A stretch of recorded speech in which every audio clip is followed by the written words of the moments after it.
Section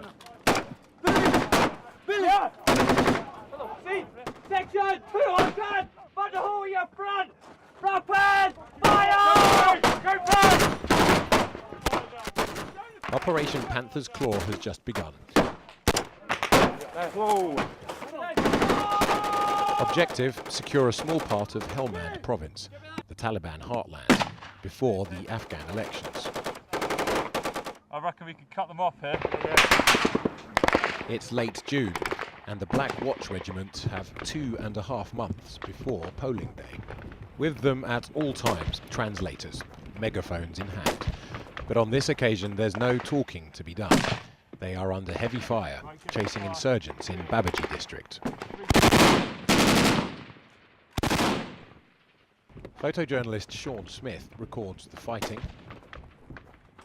the fighters, and the few civilians caught in the middle. This is his frontline account of Panther's Claw.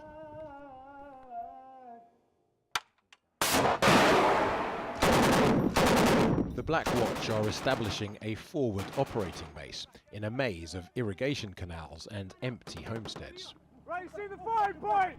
Have you seen the firing point? The Ministry of Defence will, in time, claim Panther's Claw a success, unofficially estimating 230 enemy deaths.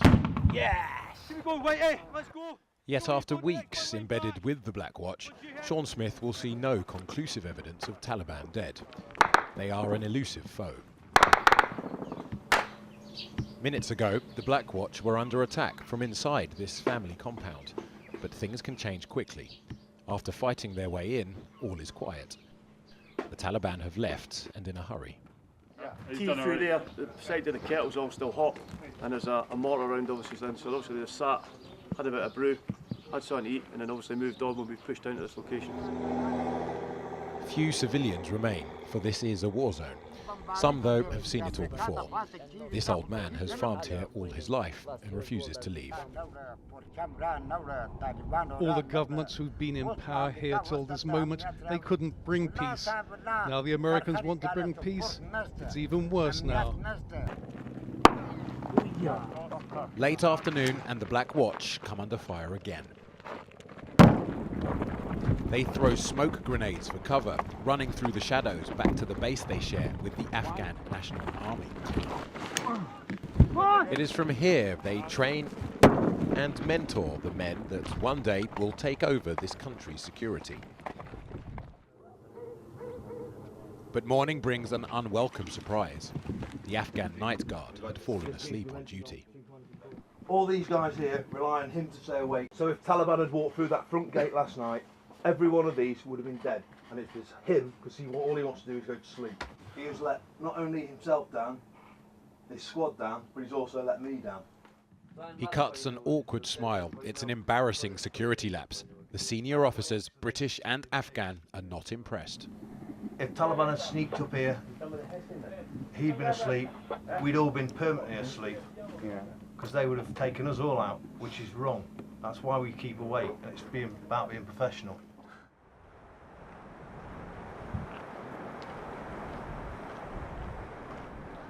The man in charge of the Black Watch mission, Lieutenant Colonel Stephen Cartwright. It's absolutely vital that we have the Afghan National Security Forces trained to take on more of responsible security, and we can provide the overwatch to them, the support and the training and the mentoring when they get on the ground. They've searched these all in 2 minutes, that's bollocks, okay? They need to do it, Shams, and take their time and do it correctly. And this is what the British Army means by overwatch. The Mercian Regiment are stationed 10 miles away in Nawa district. Captain Ed Brown is mentoring Afghan troops searching homes for a Taliban arms cache.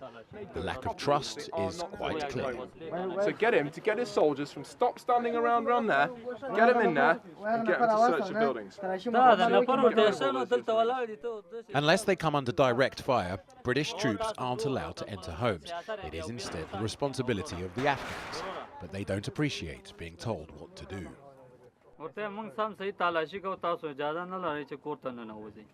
Yeah, the NA they're going to search properly, but you guys are not permitted to get. Yes, we know that, but if the NA don't search properly, tell them we're going in. Working with their Afghan colleagues is not easy, and they are frustrated. Look at the size of this compound. Get these NA in this compound, or I'm going in. We haven't had very long with them. Well, we haven't had any time with them yet to build up their skills to the standard that we'd expect from them.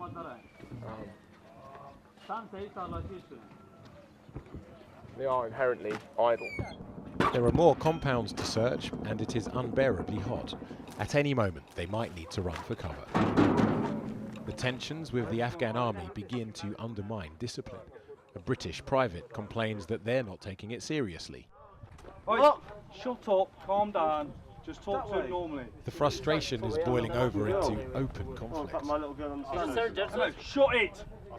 Sergeant Scott Roxburgh is forced to intervene. Listen to me now. Listen to me now. Shut the fuck up. I'll do. I'm gonna fucking lose my temper in front of the Marines with you. Carry on jumping and I'll fucking will do. Shut it. I don't want to fucking hear it. Look at them. Shut down. Shut up. Do you understand? Do you understand? The searches continue, and with the help of US Marines, security in Nawa improves. The Taliban have apparently disappeared, and the fighting has for now stopped. The Mercian Regiment want to set up a new patrol base in a village clinic. They convene a shura, or meeting, with the elders. Their priority, like the soldiers, stability. Local loyalties, though, are unclear. ISAF moved in, no Taliban. Sergeant Roxburgh is given a polite audience, but the shura remains unconvinced. Now there's no Taliban here. There's no fighting or shooting. If you really want to help us and bring security to our country, don't come to our home. Go and live in the desert. You can fight the Taliban from there. Stand by! Bang! Back in Babaji with the Black Watch, Panther's Claw is now weeks old. The area is still far from safe. You're like an angel of death, you are. Metal detectors pick up improvised explosive devices, the IEDs, that have killed more British soldiers this year than bullets. Tell the lads to get into cover, just pull back off the bund line, just get into cover while there's a small controlled explosion. Oh shit, look at that bit. I see that coming as that. A specialist disposal officer dismantles a pressure plate, the trigger for a roadside bomb. They realise it's only recently been laid. See if you find something, it's back to square one. Captain Judith Gallagher performs a painstaking and dangerous task. Stand by!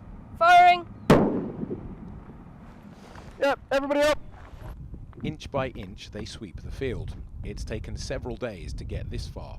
They still don't know how many bombs remain. A day in the life of a British soldier, eh? Fucking poop.